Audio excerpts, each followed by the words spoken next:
Nessa semana, uma das grandes manchetes que circulou no noticiário internacional foi a visita de John Ratcliffe, o chefe da CIA, diretor da Agência Central de Inteligência dos Estados Unidos, rumo a Moscou. Aqui a gente tem a foto do John Ratcliffe. Primeiro, o avião que normalmente transporta ele começou a gerar burburinho online e depois se confirmou que ele de fato estava na capital da Rússia. O motivo era desconhecido e nem se sabia se ele teria reunião com autoridades ou com o próprio Vladimir Putin. Depois, ontem, veio a confirmação do Kremlin, via o porta-voz Dmitry Peskov, falando que ele esteve em Moscou, conversou com autoridades, Putin não se encontrou com ele pessoalmente. O motivo não havia sido divulgado, nem por um lado, nem por outro. Eis que hoje, dois fatores trazem à tona um dos assuntos interessantes que domina o debate. Aqui a gente tem duas reportagens de uma miríade de outras que citam fontes ligadas ao governo americano. Uma delas do Wall Street Journal, outra da CNN americana. E aí, eu leio com você o que dizem as duas. A visita surpresa do chefe da CIA a Moscou foi para alertar a Rússia para que não realize um ataque à OTAN. Aí depois, também, similar à matéria da CNN, o chefe da CIA esteve em Moscou para alertar a Rússia contra atacar a OTAN e encorajar cortes do relacionamento com o Irã. As duas falam a mesma coisa. Normalmente, quando é uma coisa que é repleta de fontes anônimas, a gente busca sempre ter ou uma verificação independente ou aguardar que haja confirmação pública das autoridades. Nesse caso em específico, já seria notícia exclusivamente, se fosse o caso, porque o vazamento foi generalizado para uma série de veículos por todos os Estados Unidos dizendo a mesma coisa, citando fontes anônimas. Normalmente, quando isso acontece, é porque existe um briefing privado onde uma autoridade fala sobre condição de anonimato, e aí os repórteres são convidados a estar lá presencialmente, mas não podem divulgar quem era a autoridade que disse. Isso é um procedimento comum que acontece com frequência quando se trata da Casa Branca e do governo americano. Mas ato contínuo, há apenas horas atrás, Trump fez uma situação na Casa Branca onde, bem, a ocasião de imprensa era uma onde ele trocava o nome do Lago Ontário, um dos grandes lagos, para Lago América. Até brincou o presidente americano. A gente tem o Golfo da América, ele renomeou o Golfo do México, tem o Lago América, agora vamos ter que renomear um dos oceanos, vai ter que ser o Atlântico, o Pacífico ou os dois. Falou em tom jocoso.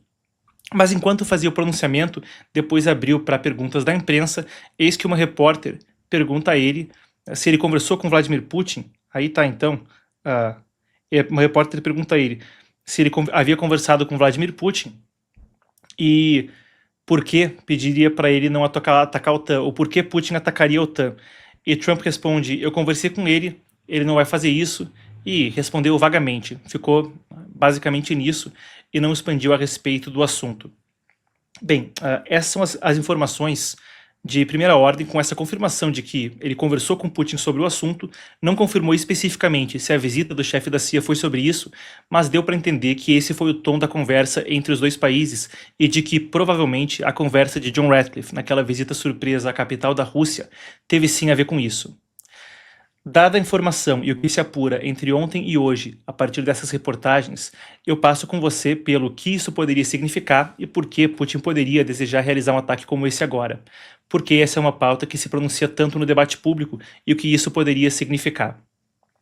Primeiro, vale a pena falar que isso é coisa que já vem sendo discutida há algum tempo agora. Relatórios de inteligência dos países bálticos, por exemplo, desde o início do ano, cogitavam a possibilidade de que Putin poderia tentar abrir alguma outra frente. E por uma série de motivos, por mais que pareça contraditório. O instinto é, olha, já está complicado na Ucrânia, mas aí ainda vai acrescentar isso uma outra frente? Mas eu aproveito para explicar a lógica para o público. E aqui a gente tem uma outra matéria, essa do Wall Street Journal, que ajuda a colocar as coisas em termos mais claros e também cita fontes, antes já dizendo que isso seria uma coisa que estaria aí nas possibilidades do Kremlin. O título da matéria foi uma exclusiva publicada no início do mês, diz: Inteligência americana entende que Putin poderia testar a determinação da OTAN com uma incursão limitada ao seu território. Relatórios vazados já davam conta desse tipo de cenário anteriormente. São 3 parágrafos que eu separei aqui que abrem a reportagem, eu acho que compensa para o público a gente ler eles na íntegra. Então vamos lá, podemos colocar em tela cheia e eu passo pela reportagem com vocês. Aspas. O presidente russo Vladimir Putin poderia tentar testar a determinação da OTAN com um ataque limitado a um país aliado nos próximos anos, de acordo com novos relatórios de inteligência americanos que postulam possíveis cenários que vão desde um ataque cibernético até uma incursão terrestre em pequena escala. As avaliações descritas por autoridades dos Estados Unidos vêm em meio a uma falta de certas munições críticas que os militares precisariam para enfrentar a Rússia ou a China em uma possível guerra futura. Os Estados Unidos degradaram severamente seu estoque dessas armas por causa das transferências para a Ucrânia, após a invasão da Rússia, bem como o conflito dos Estados Unidos com o Irã. Os estoques em risco incluem mísseis de ataque de precisão de longo alcance e sistemas de mísseis táticos do Exército, bem como mísseis Terra-Ar Stinger de curto alcance, segundo as autoridades. Concluindo, os Estados Unidos haviam avaliado anteriormente que Putin não provocaria um país da Organização do Tratado do Atlântico Norte, a OTAN, enquanto estiver lutando na Ucrânia, mas essa avaliação mudou no início desse ano, segundo as autoridades, já que Putin é espremido na Ucrânia e sob pressão em casa para garantir uma vitória. Os drones de Kiev estão causando danos crescentes tanto ao exército quanto à indústria de petróleo da Rússia, enquanto as forças de Putin estão fazendo ganhos menores na linha de frente em meio a pesadas baixas. Aí então o que é citado no Wall Street Journal quando fala especificamente sobre esse relatório de inteligência vazado, isso do início do mês.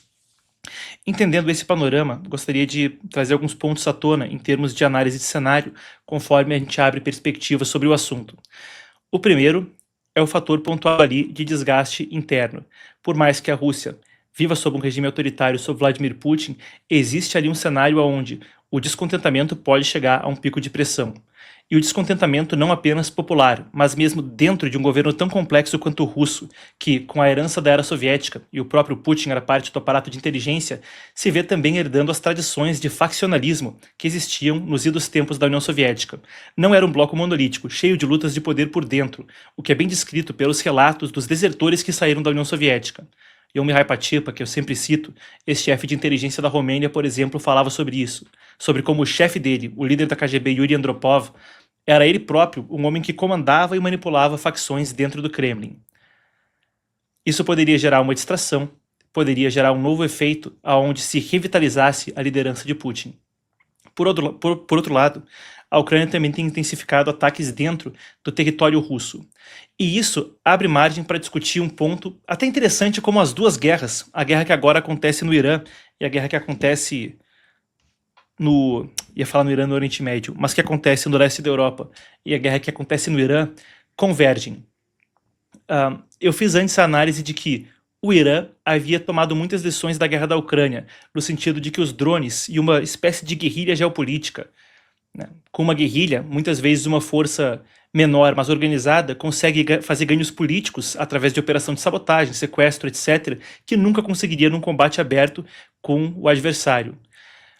A guerra da Ucrânia meio que trouxe esse conceito para o tabuleiro das grandes guerras, das guerras entre países, no sentido de que com drones, por exemplo, operações que não envolvem a complexidade de um mega ataque aéreo, uma mega incursão terrestre, você consegue sentar na mesa de negociação e extrair uma concessão do seu adversário. O Irã parece ter aprendido disso e utilizou os drones de fato para, sem um conflito aberto com Israel ou os Estados Unidos, gerar pressão sobre o seu adversário. Coisas como o bloqueio do Estreito de Hormuz estão aí para comprovar essa tese. Mas inversamente, quando a gente fala sobre essa análise de cenário e as possibilidades que a gente descreve sobre a Rússia, parece ter tido um caminho inverso, onde a Ucrânia e a Rússia também aprendem do que acontece na guerra no Irã. Quando essa guerra começou, o Irã ele rapidamente focou na seguinte estratégia: subir o custo para os Estados Unidos o máximo possível por quaisquer meios. Por exemplo, atacando. Aí o quê? Mais de uma dezena de países da região, míssil em direção à Turquia, não atingiu, míssil em direção ao Chipre, uma base britânica no Chipre, então 2 países aí envolvidos, Azerbaijão, Jordânia, Kuwait, Emirados Árabes Unidos, Arábia Saudita mobilizou o Hezbollah e os Houthis no Iêmen para causarem disrupção naval em outras partes do Oriente Médio, ou seja, o custo ia subir porque ia trazer uma série de países para esse conflito, subir sua complexidade e dar um problema para os Estados Unidos resolverem em termos de relações internacionais e em termos da própria inflação, com o custo de energia mais alto. Um problema que joga, por exemplo, o Japão, um grande importador de petróleo dos países do Golfo, no meio dessa situação. Faria sentido, de certa forma, para Putin, quando a gente fala sobre por que seria um momento onde isso poderia ocorrer, tentar aplicar a mesma coisa na Europa ou no leste europeu. O timing seria um aonde, se fizesse a mesma coisa e se buscasse arrastar uma série de países para o conflito, ou até testasse a determinação americana, quer dizer, vai mesmo bancar o artigo 5º da OTAN, que obrigaria o envolvimento direto da Europa e dos Estados Unidos na guerra, talvez fosse uma coisa onde a aposta se resumisse ao seguinte: eu vou ir lá e duvido que vão responder desse jeito, que também geraria um desgaste de credibilidade na relação já desgastada entre os Estados Unidos e a Europa. Então, por esse lado, ampliaria também essa situação de desgaste e passaria a gerar mais complexidade para o conflito na Ucrânia. Um outro ponto do timing, também descrito no relatório vazado, sobre o qual a gente leu na matéria agora há pouco, é a situação das munições americanas. Quer dizer, é um timing no conflito onde, se fosse gerado esse cenário, a gente discutiria as possibilidades muito reduzidas em termos de organização logística comparado a, por exemplo, 4 ou 5 anos atrás. A guerra na Ucrânia agora já se estende por 5 anos, e no mesmo período em que Estados Unidos e Europa forneciam munições para a Ucrânia, se viu também muita pressão para o fornecimento de munições no Oriente Médio, e agora mesmo a maior compra de armas da história de Taiwan está suspensa, justamente porque existe um debate sobre se seria prudente fazer o despache de munições para Taiwan quando se discute escassez de certas armas no arsenal americano. Em particular os mísseis Patriot, mísseis interceptadores que foram amplamente usados pelos países do Golfo no Oriente Médio, agora nesse conflito com o Irã, pois afinal de contas, o Irã disparou 3.000 projéteis contra os Emirados Árabes Unidos, só para pegar um país. É o mais atingido, mas é só um. Nesse mesmo cenário, quantos deles foram interceptados? Porque uma minúscula minoria, de fato, chegou a atingir alvos no país, ou atingiu o país. Ora, essas interceptações de milhares de projéteis por todo o Oriente Médio são comumente feitas com os mísseis Patriot americanos, alguns dos que estão em maior escassez. E isso poderia... Tem uma palavra em inglês que é embolden. Por falta de uma melhor palavra, às vezes usam empoderar, né? Um termo que tem uma conotação política, mas vocês entendem o que eu quero dizer. Poderia encorajar, gerar o cenário onde faria sentido agora, com essa escassez de munição, fazer um gesto provocativo maior. E aí, para concluir um outro ponto, conforme eu vou dar notícia para análise e organizo esse momento, e o porquê dessa pauta está em debate agora, vale a pena acrescentar uma coisa a mais. De certa forma, seria uma tendência contínua com base no que o Kremlin tem feito no momento. Afinal de contas, quando a gente volta lá atrás para desde o início da guerra, e mesmo antes do início da guerra na Ucrânia, o que se via era um crescente de operações chamadas de zona cinzenta. O que significa uma operação de zona cinzenta? Não é nem o branco nem o preto. Então não está nem agindo pelas vias diplomáticas de paz, não está nem agindo com uma guerra completa. É essa espécie de provocação pequena que gera muita tensão, mas não o suficiente para chegar naquele... né, qual é a palavra que eu estou procurando? Não é aquele ponto culminante que vai fazer com que a coisa escale para uma guerra aberta.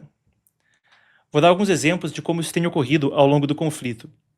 Incursões de drones na Polônia que fizeram com que destacamentos de aviões da OTAN fossem interceptar esses drones. Incêndios comumente atrelados a reportagens dizendo que tem recrutamento russo dos criminosos.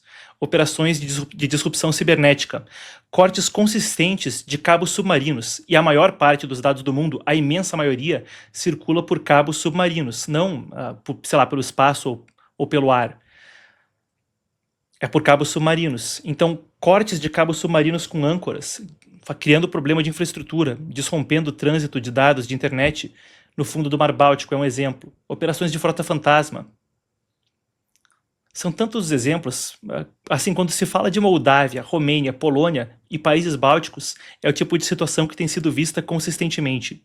E talvez quando se fala sobre esse tipo de alerta que agora vem à tona e as notícias que a gente hoje discutiu, seria não algum tipo de virada de um botão, mas um dimmer que vai se intensificando e cairia na tendência dessas operações mais amplamente. Ato contínuo faria sentido também para o Partido Comunista Chinês, o adversário de primeira ordem dos Estados Unidos. E quero fazer esse outro ponto, é até uma análise separada, mas que também é pertinente a gente ter aqui para o público.